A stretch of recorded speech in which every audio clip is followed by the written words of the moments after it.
We're talking about churn, everybody. I mean, like, this show is going to be smooth and salty and sweet and creamy. Wrong churn. That's butter. I do have opinions on butter. I could really actually go for some butter right now and like a flaky croissant or like a chocolate chip cookie with some salt on top. Oh. But let's talk about actual churn as it relates to the car wash business, shall we? So here's the deal. There are fewer things on this earth that are more defeating than working really, really hard to kind of build something up and to get somebody to commit and then have it just like disappear. And that's like what happens every time we get an unlimited club member to buy in. We nurture them. We do all these things. We do it right. We get them on board. And then they dump out of our family. And then it's sad. And you got to start from scratch and you got to go back and get them. So we're going to talk today about how in the world can you make that stop. And spoiler alert, it will never go fully away. It's kind of like the rain, right? Like it's going to happen sometimes, and there's a tolerable level that you're just going to have to deal with. But we're going to give you some stuff today that will help you figure out what is that number, right? Like when should you be really worried, and when should you just be like, you know what, we're doing okay, it's okay, like this is fine. This is just part of doing business.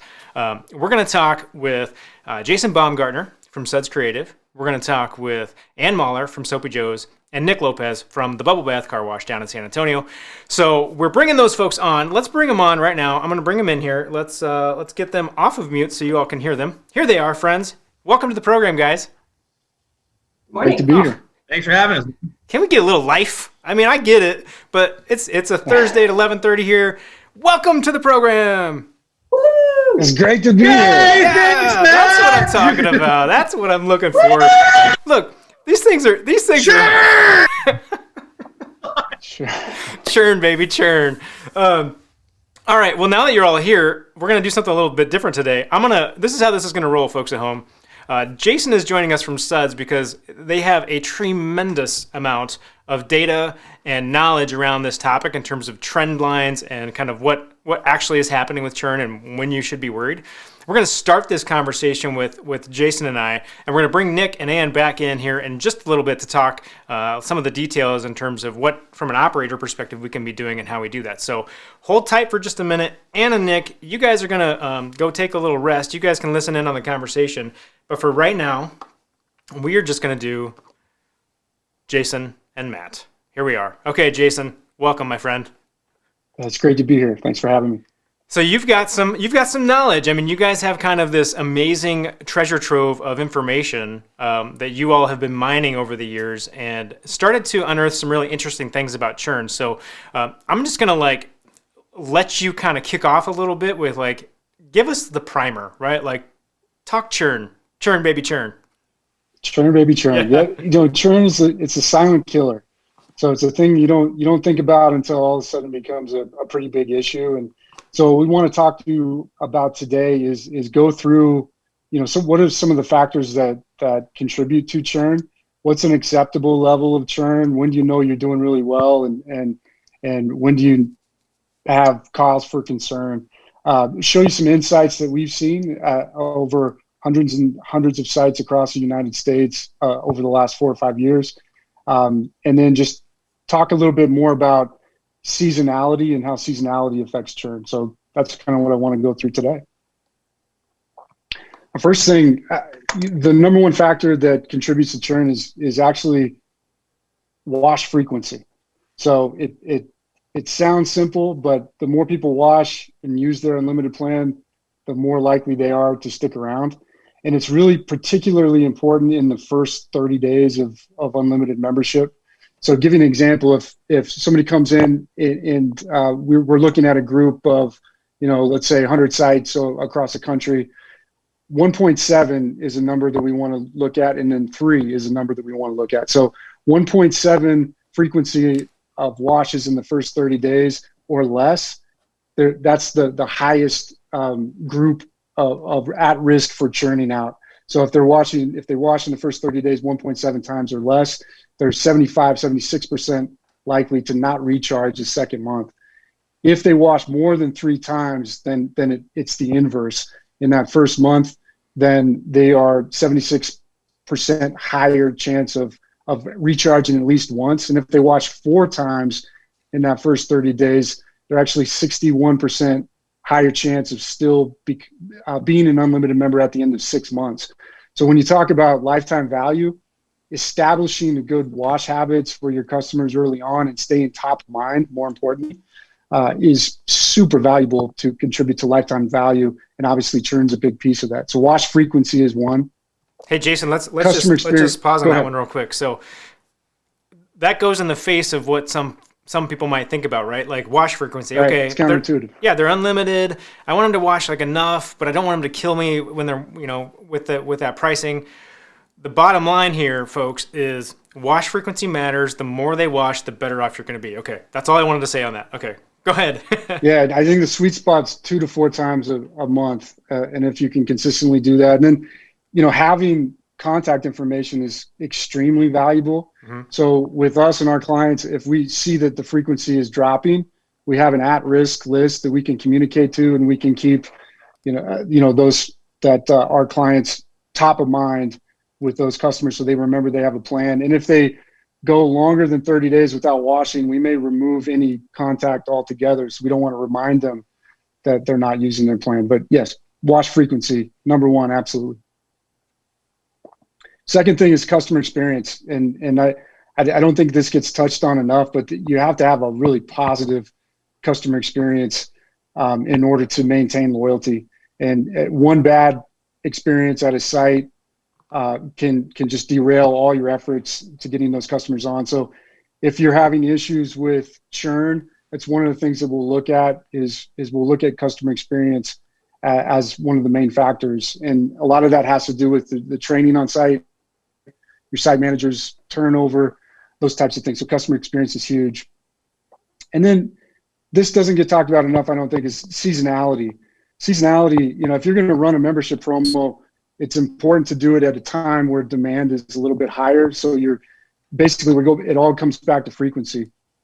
Run a promo, bring people on. You want them to be using it more in that first 30 days. So if you're running a promo, an unlimited promo, when demand is lower during one of your trough months or a rainy month, then you have a less of a chance of getting those people to 3 or 4 visits in the first 30 days, and therefore it can have a big impact on churn as well. So time your promos correctly is the takeaway here. And then price, we see higher package prices churn out more than lower package prices. And we'll talk about that in the insights a little bit. That's a huge one. I'll dig into that a little bit more in a second. And then I think it's important to talk about the difference between what we consider voluntary churn, which is people that discontinue or they terminate the plan on their own. So they reach out to you and they cancel. And what's considered involuntary churn. And those are things like credit card declines. Those are things like expired credit cards or expiring credit cards. The combination of the two contributes to the overall churn number. And what we really shoot for is we want to see an overall churn number between 6 and 8% when you're combining voluntary and involuntary churn. And we try to get our clients down to 3% voluntary churn, which is a really good value. And if you're above 5% churn, at that point, it's when you start to worry. And if your churn is beginning to increase, and that's an average over 12 months, it is natural to see seasonally, December, January in the state of California or so, when you have a little bit more weather events, inclement weather, it's natural to see your churn rate increase. So you have to also take into account seasonality. So just because it goes to 5% in the month of December doesn't mean that you have to worry too much. You're looking at kind of a blended 6 months average and seeing how that average is moving. And then a couple other things they're just kind of interesting that I think weird things are interesting about car wash data. But gender, the more and more we start enriching our customers' data, gender actually plays a really big factor in this. So females versus males. Females are things that are more important to them are community, loyalty, having a conversation, customer service. Where on the male side, as we do these surveys, we've got about 120,000 or so surveys that have come in. Their concern is more on keeping the outside of the car clean. Where on the female side, they're more interested in vacuums and some of those other things. So Gender can be really interesting way to look at how you address messaging those people in the first 30 months. You can change up the message depending on whether a male or female. And then this is kind of, I think, the most interesting one: single family home versus multifamily housing. So if you have a much higher density of multifamily housing around a particular location, you might have that one location that all your other sites are 3 or 4% churn, and then you've got the one that's like 6, 7, 8% voluntary churn. Go look at that. Have us run a report. We can do a percentage of single family home versus multifamily home ownership.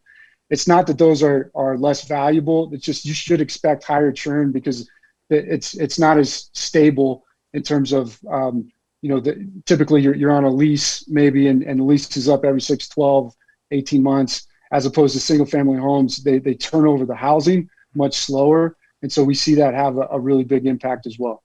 That's really fascinating because, and I know that when Anne comes on, I know that Anne does a lot of surveying in her area, and we've talked before on this show about how one of the reasons that she sees, and I think that Nick also sees, is for the churn is why'd you turn out? Why'd you cancel? Well, we moved, and that point, what you just touched on, really hits that pretty hard. So that's really interesting. I want to, for those watching at home or at the wash or wherever you might be, I want to put this slide back up for you real quick. I want you to take these notes. All right, don't be shy. Frequency, wash frequency, customer experience, seasonality, price, the voluntary versus involuntary churn, gender, and single-family homes and multifamily homes, renting versus owning. So those are some of the key factors affecting churn. So those are things to look at. If you're watching and you want to ask a question, don't be shy. There's comments below. You guys get right in there. Ask your questions. We will provide the answers that we have for you. So whether those are good or bad, that's up to you, but we will give you answers. That's for sure. All right. So Jason, there's another piece of this puzzle that you've got.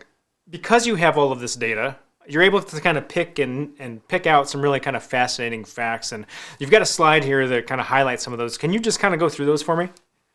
Absolutely. So I love these. And so we have a tremendously talented data team. And a lot of you have met Chris Moriarty, fantastic, amazing individual. And we keep coming across these little nuggets. And I'm like, you got to share these because, we could get these out and people could do some things with them. But I love this one. Each time a member washes per month, it decreases their chance of churn by 14%. And so there is a sweet spot. You have your overusers or your super users, as Chris would call them. That could be using the site 12, 14, 20 times, your Uber drivers and things like that. We're not talking about those, exclude those. Each time a member washes, their chance of churning out goes down by 14%. So frequency is very, very important, which means, so how do you affect frequency? You have to market. You have to stay top of mind. And it could be a maintenance type of marketing, but they need to see, Bubble Bath and Soapy Joe's. They need to see you out there because it's a trigger for them. It reminds them that they have a membership and they're more likely to use their membership. And if you can keep them in that, 2 to 4, 3 to 5 frequency, then you're better off and your churn numbers are going to go down. And then I love this one, that married males between the ages of 45 and 55 are the least likely to churn. I can't tell you why, but that's a number that we're coming up with. So. Okay, say that again. Married males between what, 45 and 55? Between 45 and 55 are least likely to churn. And if you think about this anecdotally, you think about that, those are your more stable years. You're more likely to own a home. You're more likely to be married, settle down, and have, some feet planted firmly. But yeah, just a really interesting stat. So married males between 45 and 55. Knowing that, you can disproportionately target your ad spend towards males that are married between 45 and 55. So that's some types of things that we do. Again, voluntary churn between 3 and 5%. So those are people discontinuing or terminating. The involuntary churn, when you look at the combination, let's say you're 7%, 8% total churn, you may be 3% voluntary churn and 5% involuntary churn. We've got a product that we've come out with called Send It. It's a text message and email automation platform combined. And if you're a DRB client with an ODBC module and a website connect, we actually are showing 20 to 50% recapture on involuntary churn from credit card declines and expired credit cards as well. So there are tools out there. OpSpot's another one that has a program that does a great job at this as well, to tackle that involuntary churn number. So you want to know what that number is so that you can treat it. What gets measured gets managed, and what's managed improves. And then the month that people churn tends to be pretty consistent and predictable for each package level, which I think is really incredible. We look at churn, not just overall churn, but we look at churn by package type, and that's where we come, the higher priced items tend to churn out more than the lower priced items. And the month that they churn, so if it's month 4, month 6, month 10, that what we call tenure, tends to be pretty consistent based on the package. And when we shoot for, I think on average 6, 7, 8 months tenure, that tenure number is a really tough number. So how long are my customers staying on average? It depends on where you're located across the U.S., what seasonality looks like, also where your price points are. So if you're seeing consistent churn around 4 months at your top package, then that's a really good indicator that you've outpriced the market, because price is one of the leading things that can contribute to churn. So if your average for a particular package churning out on your top package or your low package is 4 months or around 4 months, it's an indicator that you may be pricing yourself out of the market, and you may want to revisit pricing. And if I'm an operator and I'm trying to measure this stuff, right, the key there, when you're talking about the consistency in the months, is not in like January, February, March. It's in months from first sign up, correct? Yes. Right. That's correct. So and that's depending on when you sign up, depending on when you sign up during the year, if you sign up at the early part of your busy season, then you could see 1, 2, 3 months tenure added on than when you're signing people up at the end. So that again, just it kind of guides us on when we should be spending a majority of our money. We should be spending the majority of our money, or a good portion of our ad budget, toward the beginning of busy season, when demand is going to be high for a period of several months, as opposed to the tail end. Or what we like to do is kind of straddle the beginning and the tail end, in some cases, to extend the length of a busy season. Okay, so I want to get into these. I want to just share these 2 slides real quick about seasonality, because I think that's really interesting. I'm going to throw them up on the screen for everybody to see, and you're going to tell me what the heck I'm looking at. All right, you ready? Okay. All right. Go ahead, here's the California slide. Tell me what we're seeing. All right, in California, basically, in the blue is 2020, in the orange it's 2019, and we put both years on there so you could see one pre-pandemic, one post-pandemic. So the dip in the blue is basically when COVID shut down California. But you'll see in California, you see this wave, and really from the beginning of the year, from about week 5 or so on, so that's the beginning of February, until September, mid-September, early October, you're really rising. And so that's, if you were going to run a membership promo, doing it at the early spring or the beginning of February, middle of February, that's an ideal time to do something like that, because you're more likely to keep those members. But this is unique to some states, and we'll show another slide. So I'll show Florida just to juxtapose. Oh, interesting. Look at that. Look how much flatter that is. Yeah, it's flatter, but also the dip happens where the peak happens in California.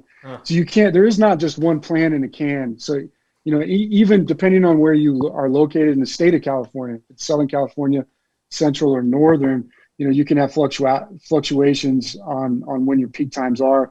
So it's really important to analyze, when are your peak times for churn, and do that study on your own. But the statewide level gives us a pretty good indication. In Florida, for example, the dip is going to happen, really late summer all the way to October or so. And then November, December, January, February, March, April, May, June, it is pretty strong. But it is a lot more flat, so less seasonality than California. Jason, you were supposed to tell me that there was one solution that we could all do and it would all go away. That's what you were supposed to tell me. There is. engage with Suds. Oh, come on now. Yeah, Come on now. Oh. Boo. Hey. All right, let's bring everybody onto the program. Hey, There you go. everybody. Here we are, everyone. All right, so I want to move a little bit. So we've got a pretty good primer here. Some big takeaways in here in terms of like what's kind of driving churn. What should I be watching? What should I be kind of worried about? Wash frequency is a big component of that. Watch your seasonality. Take a look at kind of your demographics and male versus female, single-family homes, multifamily homes. There's a lot of data to look at, but there are some things that you can focus on that'll make it a lot easier for you to kind of figure out where to spend your energy and efforts. And now we get to talk about how the heck do we do it? So great. We watched all the data. We did all the surveys. We have all the things. Now what do we do? So let's start with what, and we'll just start with, Anne. For you all out at Soapy Joe's, what's kind of been most helpful or most important for you as you think about how to keep churn down, like to get to that aspirational number that's, hanging in that 6 to 8% or lower? Right. Well, first thing I would say is we're out here in California. So just to give you a reference point on where we are and thinking back to that seasonality, the most helpful thing that we are doing is a couple of the key points that Jason said. I 100% agree. If you can measure it, you can manage it. So we are taking as many data points as we can from our customers. When they go to our website and they are canceling, we ask them why, but we really double do the analysis and send out a member survey, a canceled member survey, to ask them more in-depth questions as well. So we can see, maybe they indicated they churned out because they moved, but now when we do our own survey, we can say, did you move because of the military? We're a big military town here. Last year, we even asked if they moved because of COVID. Did your circumstances change? So that's been a big thing for us, measuring, you can manage it. And then I also really was honing in on the point that Jason made as well on distinguishing the voluntary and involuntary churn. So one of the key things that's been for us successful is having different programs to address both of those kinds of components. So really coming at this from a holistic approach. Yeah, it's not one thing, it's all the things, right? It's all the things. Yeah. Nick, how about you? What's kind of like one thing that's kind of been really helpful for you? Well, so for us, we're the same way. We had all this data that we didn't know what to do with, and I stumbled into Dear Jason and his buddy Chris early on, and ended up finding just kind of the wealth of information that they were able to give to us, which then allowed us to then use that data to start actually making progress. So as far as voluntary, in our first 30 days, we do a weekly drip campaign that includes with surveys, benefits of the unlimited program, anything to keep them with their faces in front of bubble bath. And of course, we advertise all over the city and on TV. So I keep my face in front of people as often as possible. As far as involuntary, and that's kind of was our other big deal, we worked hard to figure out how to get away from expiring credit cards. And that meant signing up for different merchant processors, doing different things with American Express. It took work and ridiculous paperwork, but we've managed to reduce our overall churn down to 4%. I've got Jason and my creative team to thank for a lot of that. Now, okay, let's come back to that. Let's come back to something you said there. I want to talk about lots of things, not the least of which is your your disposition for wanting to have your face everywhere. But that's a different show and a different time. I want to know a little bit about like that involuntary churn and what you all did and like how you kind of tackled that. Like if I'm an operator and I'm just getting killed on those card cancels and the expirations, what should I be kind of exploring? What do I need to look at? Anyone can answer that one. Yeah. There's a few different options, right? If you're a DRB user or ICS, one of the first things we do is we put up a screen on the XPT. When they pull up, if the credit card's within 30 days of expiring, it asks you right there, hey, you want to re-update your credit card, and that way you can take care of it right there. Secondly, Jason's lovely team is also sending out emails to people 30 days in advance of their expiring credit cards and then directing them to our website to upgrade their credit card there. Lastly, we got early on as early adopters with Card Connect, which was the merchant processor that we switched up to. And what Card Connect was working on was having the key. They put together a security system that allowed them to basically continue using the credit card and just updating the expiration date and CVV code. And that also helped us out a ton. And what about that you? tool is called Card Account Updater. Yeah, and it's phenomenal. Mm-hmm. Very straightforward, right? Card account updater. What do you need? I need the card account updater. Great. And what are you all doing in terms of like that involuntary side? Like, how are you preventing that? Well, like Nick said, I mean, we're going deep with our credit card processors. We were even looking at on the bank side, they have codes that say why someone is churned out. So we're like, are people's cards getting stolen? Are they getting lost? Are they replaced? Are they truly expiring? So again, back to the data as much as we can know. I would say from a practical standpoint that viewers could do also, we adjusted the timing at our pay stations. We're on DRB and there's settings there that actually beep when someone pulls up. So we adjusted that to a time frame that we thought was more optimum for us in our market, an easy thing to do. The other thing we discovered as we really looked deep into our messaging and the calls to action that we were creating, that we had a slight disconnect. So I'd encourage you to look at your messaging and what you're asking people to do. And that disconnect that we found was we were asking everybody, whether they were about to decline or had declined, to update their credit card. And the disconnect for us was if they had already declined, that you can't update that credit card, you're canceled. You actually have to rejoin. So really looking at your list segmentation, that may not be the same for you if you're not on DRB in the back end, but I just invite you to really look at those calls to action. One blanket email or SMS was for us not good enough to really have that honed in call to action that made sense and ultimately drove them to the right web property so they could take the action that we were asking them to take. So those are two things, we're really always constantly trying to dial it in addition to, again, looking at those codes on the back end. And you could see in your market that you have a trend, or even site by site, maybe somebody's paying with a prepaid debit card and those churn out faster at a certain site. So look at that data and then really practical with what you're asking people to do. For us, it's been helpful in making sure that we have relevant messages going out there, because we are taking the time to build that creative, segment those lists and send them out. Which is super important, right? That's all part of what we've talked about on the show before, which is that customer journey, right? And so thinking through that and knowing that you're nurturing those folks along the way and making sure that they are getting the information that is relevant and valuable to them at the right points in time. And that's all part of this, folks. That this show is building on itself if you haven't picked that up yet, right? This is like a little mini course for you. Okay, but let's talk a little bit. So there's pay station functionality and things you can do there and tweaks you can make there at the point of sale. There are things you can do in terms of SMS automation and a little bit of email automation. Are there any other things that you all are doing just to make sure that some of those things can happen kind of on their own, or any processes you put in place? Like, for example, I know that some processors, this is where I'm going to go sideways, guys, processors, gateways, whatever the thing is, right? I know some of them, people who takes the money, some of them will go out and update the cards on the back end, right? Like they just do it. It just happens.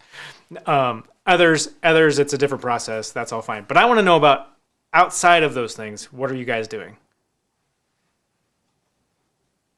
Well, for me, again, going back to what Jason was saying, the customer experience is absolutely key. We did have that session earlier. If you guys had tuned in to the customer journey map, we really are very thoughtful about creating not just a journey that we can replicate from site to site, but also one that really ensures that we are coming to that customer experience with empathy for our customers. What are they feeling in those moments? Are we keyed into that? And really training all of our staff to make sure that that experience is great. One of the things that we're really focused on is that hospitality in the lot afterwards. We have a high majority of our customers who want to use those towels. They want to use those vacuums that we provide as part of our service. And so that gives us a great opportunity, being a membership-based company, to get out there, you're seeing the same faces. Please say hi. It's so simple to make that human connection. And it was really challenging this past year due to the pandemic to create that comfort level that both respected the customer, respected our employees, but brought that experience that we're known for. So, the friendliness, the acknowledgement of a customer and making sure that we're there and they're having a great experience in the lot, as well as that good quality wash, has been key for us in keeping those customers. We know they want those amenities. We got to nail it when it comes to them. Yeah, got to nail it every time. There's no room. There's no room for error. That's for sure. Make every play.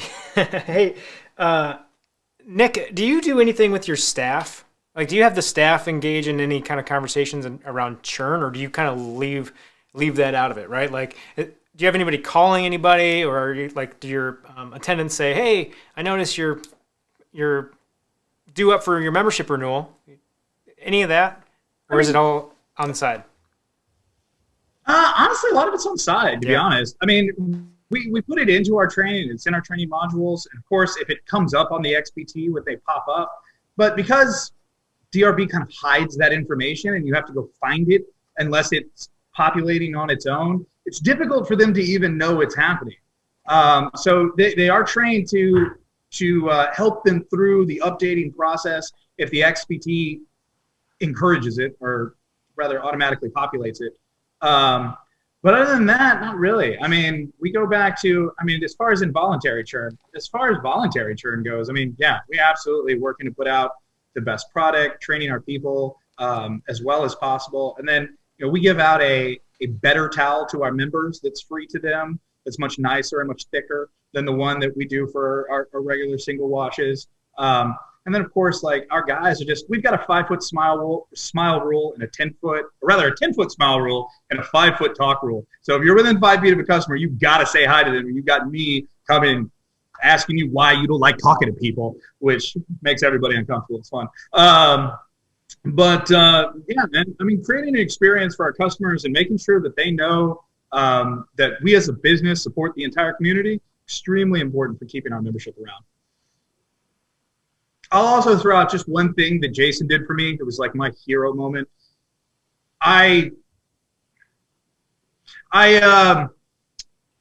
on, I was marketing to the general public my memberships. And he walked in like 2 days before I dropped like $100,000 on outside marketing and said, bro, look, please just give me this one run. Don't spend that money. Let's do on-site advertising for our membership promotions. And he was absolutely correct. It was a huge, huge win for us. So as you do out-facing marketing, make sure that that's about branding and reminding people who you are, not trying to get them into a membership program for a car wash that they don't know yet. My question for Jason is, Jason, because you have a lot of customers, see a lot of this stuff, are there any operators out there, or anything operators have done rather, that people just have to do? Like, it's the one thing that they need to be able to make sure they're killing it on? I think it's really, there's a short-term solution and then there's a long-term solution. The short-term fixes that you can do to help are more on the involuntary side. The long-term is the customer experience. It's building out, making sure your team members know that the customer, that the whole idea is unlimited membership, and that's what you're all about, and building loyalty with the customer. And that takes a little bit longer. I think some of the things that we've seen, pitfalls that we've seen people do, a lot of people will offer some type of incentive program with their customer salespeople. And you do see during promo periods or right after promo period, you see churn rates usually around double. So if your churn rate is 3%, you may go up to 6 or 7%. If it's 5%, it may go up to 10. A lot of times in those incentive programs, they're incentivizing, hey, we'll give you $5 or $10 for every plan that you sell, or whatever it is on the incentive side. And then they're just having people, their friends come in and just say, hey, you can cancel whenever you want. So they're just trying to sign up as many people as you can. One of the things we've done is just to ask people to incentivize on a recharge instead of a sale. So if they recharge at least once, that way you're mitigating some of that churn that will happen naturally, just because you have young kids that are entrepreneurial capitalists that are looking to make a little bit of extra money. So that's something that I would say, just a tip for everybody: try to incentivize on a recharge instead of a sale. You know, Jason, Quality, long-term value. you'd think that I teed you up for this segue, but I swear I did not. I swear I did not. The next thing I want to talk about, guys, I think this is kind of an interesting thing, but you got into it about like incentivization, and we were talking about it earlier in terms of like promotions, right, and running coupons and all of that kind of thing and discounts. I want to know your all's take on discounting for win-backs, right? So do they churn out? Are you going after them with like, here's your 99-cent offer for a month so we can get you back in the door? Or do you guys think that that's detrimental in the long term? And I will reserve my thoughts for the end. Anne or Nick, you guys want to tackle that one? Yeah, I tried it. We had up our whole list with a 99-cent win back for the first month. To be honest with you, it wasn't met with a ton of success. We probably pulled in 5-6% of who we sent out to. Honestly, I was a little surprised. I thought we'd get a bigger win back, but once you lose customers, it's difficult to pull them back. Yeah, I'd say we've had mixed success too. That doesn't mean we're not doing it. And as always, we are asking people why they left. And we also ask what would bring you back. And for us, what we saw in our data is it's not necessarily price. We only had a small portion say they left us for price anyways. And correlated to that, a lot of people didn't even indicate that that's what would bring them back. What they did say would bring them back is, one, if my personal circumstances changed, so something with them, if they got a better job or something like that. But then two, the one we saw was if you opened another location close to me. So what we've added in addition to a price-based win back is when we're opening our new sites, which is an exciting time anyways, we are going in and doing a "we miss you" email to those people that had canceled in a radius relevant to that new store opening and saying, hey, great news, we're bubbling up more sites, more value, more fun, give us a second look, come on back. And in those instances, because we tend to run a promotion at our new sites, there is an incentive if they do come back to join at that lower offer. But we're really drawing on that relevance of our new store openings and seeing the most success with that. So really looking again at those micro segmentations of what you can do to your database and making sure that the message is relevant. So yeah, we also, I would say, have a retention offer before we lose them. We're trying to pop them an offer there on the website as well. So taking a look, that again, we're not even seeing price as the reason people are leaving. So we are scraping those people. I mean, every little 0.5% counts when we're talking, that range and that sweet spot is 3 to 6% that you want to be in. So every little 0.1% helps. And we do have that offer on the website. That's a key component. I mean, and again, it goes back to, we're going to hit on this like all the time, guys. It's the journey. It's the customer journey. Like you got to know where the people are in it. And you got to hit them with the right messages at the right time, or you're going to do a lot of extra work to try to win back instead of retain. And that's a huge area that can really create a lot of headaches for you if you're on the wrong side of that.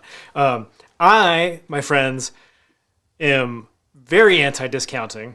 I think it hurts from a brand perspective and a devalues service. And I think that when you're talking about unlimited offerings and you're trying to build loyalty to your brand in that manner, I don't know. I think discounting can hurt, but hey, it's all dependent on the market. It's all dependent upon your brand and what you do and what's going to work for you. So you do you.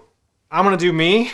I'm going to have lots of opinions that I want to share, and you guys get to hear them. So that's fun for me. Okay. I do. Another thing, if I may, Yeah, is in our surveys we also asked in that path, did you consider downgrading? So that's another option that you can build into your customer journey. Is if you're going to lose them, we had 30% of people say, yeah, if you had offered me a different price package, maybe I would have stayed and selected that as well. So to your point, you don't necessarily have to get to discounts, but as Jason was talking about earlier, your different levels of membership are going to churn at different rates. Can you get them to not churn out, but move to a different package that may suit their circumstances better in that moment? So that's another journey, if you don't have that in your customer journey, that you could consider adding. I agree. Bottom line. Yeah. One point to add on the discount note is I think it really depends on the life cycle of the site as well. So, if you're a penetration, you're a brand new site. The goal is to create a lot of velocity, a lot of activity at the site, because activity creates more activity. It's that group effect. It can actually generate more retail traffic. So the quicker you get to 1,000, 1,500, 2,000 members, absolutely the better for the organization in short term and the long term. And then incrementally, you can phase out those discounts. And then you may look to, a competitor comes in, you may want to be a little bit more aggressive because, if you can get unlimited members, it creates a lot of brand loyalty and you can kind of insulate yourself. And a lot of people are looking at competitors coming in over the top of them, and this industry is growing like crazy. So the life cycle of the organization or the site itself has a lot to do with discounting memberships. And I think also the pricing as well. It's not really about where your top package is or your bottom package is. It's about where your ticket average is. So if you can use your pricing to change the percentage distribution of your packages, it can make a huge difference. So we're big proponents on being somewhere closer to 1.5x on your top package to your top unlimited package. So if I'm $20 on the top package, $29.99 on the unlimited package, if you're in a penetration mode strategy where you're trying to grow and grow and grow. And as you eclipse kind of this critical mass of membership, then you can up your prices, raise your prices, and become more profitable on those and grandfather the rest of the people in, and then incrementally make more on the people above 3,000, 3,500, 4,000 members. So I think the pricing strategy and the discounting strategy have as much to do with the life cycle of an organization or a site as it does anything else. That's a really good point, Jason. Thanks for raising that. But it goes back to journey, guys. Customer journeys, business journeys. It's all a journey. Okay, speed round here. I want one last thing here from each of you before we kind of cut out of here. What is one thing, 60 seconds or less, one thing that I should do now, that I can focus on now, it's going to be better for me related to churn tomorrow? And we're going to go right down the line. Jason, you start it. One thing I can do today, right now, to make churn better for me tomorrow. Ready to go. Collect contact information for every single member that you sign up so that you have the ability to communicate with them over time, whether they stay a customer or whether they churn out. You just have an opportunity to win them back if they churn, but you have an opportunity to stay in front of them if you have contact information. If you don't, then you lose that opportunity. There you go. There you have it, friends. And how about you? 60 seconds or less. One thing now to make my churn better tomorrow. Well, I agree with the background credit card updated feature. So check with your credit card processor. If they have that feature, it may be pay to play, to be honest with you, but it's worth it. You can start making that ROI on it right away. Turn it on. It's going to help you sift out some of that involuntary churn. Yeah, nothing is more frustrating than the involuntary. It's like you feel like you can't do anything. You're like, dang it. It's out there. That's money on the table. All right, so Nick, you round us out here. 60 seconds or less. One thing to do today to make churn better for me tomorrow. Well, Jason hates that I do this, but we have a 90-day commitment contract that they have to sign that keeps our churn way low. It also messes with your capture rate, but it keeps your churn nice and secondly, don't forget loyalty matters. People who've been with you 4 and 5 years deserve something. A shout out, a hello, a free something, an upgraded watch, whatever the hell you can give them. But remember that they're there, because when they feel like they've been forgotten, they leave. So true. So true. So true, my friends. Hey, that is our conversation on churn today. We could talk for hours and hours and hours and hours about this topic, but we'll save a little bit for another episode. Nick, Jason, Anne, thank you so much for being on the program today. Thank you. It's a pleasure. Thank you. Thank you. Hey guys, watching at home, look, 3 quick things if you want to focus all of this into just a couple of buckets for yourself. Number 1, it comes back to wash frequency, so have that nailed down and work really hard to improve that number and get yourself into that sweet spot of wash frequency for folks. Number 2, focus a little bit of energy around that involuntary churn to make sure that that's getting down to an acceptable level and just something that you can manage. And then number 3, as always, customer experience. Make sure you're killing it every day. If you want more stories, guys, like this, if you want more episodes to help you kind of make your business better from a marketing perspective, or you just want to hear great car wash stories, you can see all of these episodes at carwashmagazine.com on YouTube, or you can spend your day whiling away on the Book of Faces. So, as always, there is only one thing that you guys need to do when you're out there this weekend killing it washing cars, and that is keep it clean. I'm just having a good day, having a good day.